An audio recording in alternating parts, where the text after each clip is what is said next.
Welcome to my channel, USA Battle Zone. Tonight, you're about to hear a story that digs deep into courage, memory, and a scar that never healed. It begins with an order, simple, routine, harmless. But when she rolled up her sleeve and the Cerberus Tattoo appeared, 3 heads, jaws open, darkness behind the ink, the room fell silent. Because no one in that room expected to see the mark of the fallen Platoon. The medic tent was humming with generators, smelling of dust, diesel, and iron. Lena Carver sat on the metal cot, silent, shoulders rigid. The young lieutenant holding her clipboard barely looked older than 19. "Ma'am," she said softly, "we need to check for identification tattoos or medical implants." "Standard intake protocol." Lena nodded. Slow, hesitant. She hadn't exposed the tattoo in 7 years. 7 years since the ambush. 7 years since Cerberus fell. Her fingers trembled, but she didn't show it. She simply pulled the sleeve back, inch by inch, revealing scarred skin, and the ink that haunted a generation. Cerberus Platoon. Special Recon. Off the books. 30 soldiers in, only 1 walked out. The lieutenant's eyes widened. The pen slipped from her fingers and hit the concrete floor with a sharp clink. Outside, engines rumbled. Helicopter blades swept sand across the tents like a bitter memory. And inside, everyone froze. Cerberus soldiers were believed to be dead. All of them, buried in classified files and whispered legends. Yet here she was, a survivor. Lena Carver had once been known as Ghost Hound, a tracker more intuitive than radar. She saw patterns in chaos, footsteps in silence. Her platoon trusted her without question, until the mission that shattered them. She remembered that night like it was burned into her pulse.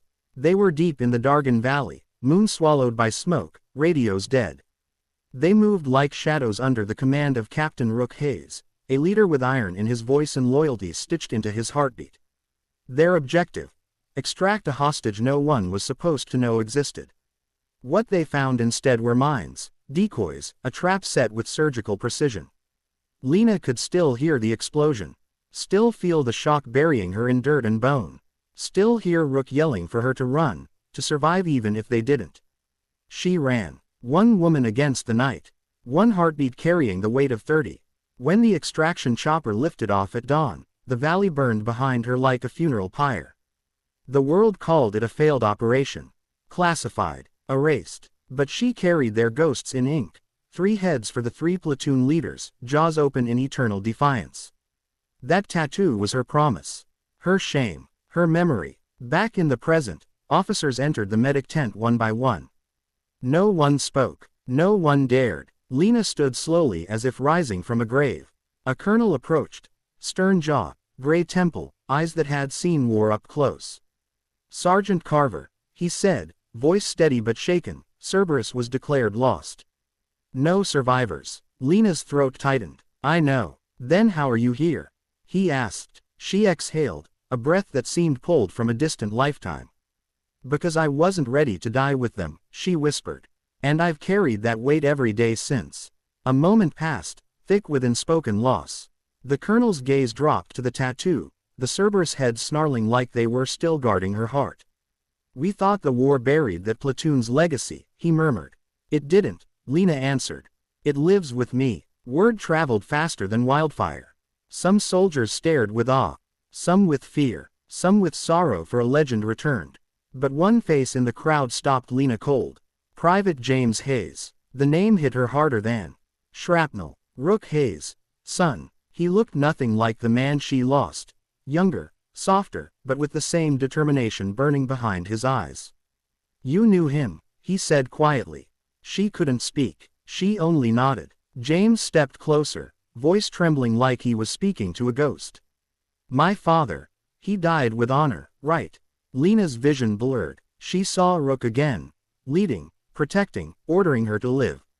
"He died fighting for his men," she said. "And he saved me, so that someone could carry the story forward." James swallowed hard, jaw shaking. "Then I'm glad you came back." And Lena, for the first time in 7 years, felt something break loose inside her. Not pain, not guilt. Hope. Days passed. The new unit prepared for deployment. Fresh blood, fresh resolve, missing the weight of memory she carried. They didn't know the horrors she'd survived. They didn't see the ghosts when she closed her eyes. But one night, alarms ripped through the base. A convoy had gone dark beyond the ridge. Signals jammed. No visibility. No backup. It was Cerberus all over again. Officers scrambled, voices overlapping, but Lena stepped forward with a calm that came only from walking through hell and returning. "Let me lead a team," she said. The room stared. Doubt crept across faces like fog. "You want to go back into a valley blind?" the colonel asked. "No," Lena replied, eyes like steel. "I want to finish what death tried to silence." James Hayes stepped to her side without hesitation. "If she goes, I go." Others followed. Not out of duty, but belief. For the first time, Lena wasn't walking into the dark alone. The rescue mission unfolded like the past replaying itself, mountains swallowing sound, night thick as ash. Lena moved ahead, tracking with instincts that felt carved into her bones.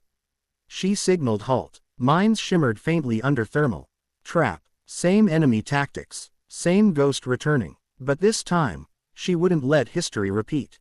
She disabled the mines one by one.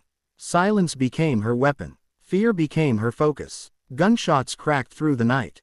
Her team engaged. Lena moved like a shadow with vengeance stitched to her pulse, her rifle whispering justice, her steps carrying 30 ghosts beside her. The convoy survivors were found alive, shaken, injured, but breathing. As they airlifted out, the horizon brightened with sunrise, not fire, not death, light. Cerberus was dead, yes. But their legacy lived in her hands. And when they returned, no one looked at her with doubt again, only reverence, like she was the last echo of a legend. That night, Lena stood alone under the stars, sleeve rolled up, tattoo glowing under moonlight. 30 names whispered in her heart. "Rest now," she breathed. "I carried you through the fire. I'm still standing. I'll make sure the world remembers." James approached quietly, holding a dog tag, his father's, retrieved from the valley where the ghosts first rose. "He would be proud," he said softly. And for once, Lena believed it. Tears carved silent paths down her face. Not grief, release. Cerberus wasn't a burden anymore. It was a promise, a legacy reborn through her. If this story reached your heart, if the fallen platoon lives in your memory now as it lives in hers, then don't let it end here. Like, comment, and subscribe to USA Battle Zone. Because stories like this, stories of sacrifice, survival, and the courage to rise from the ashes, deserve to be remembered.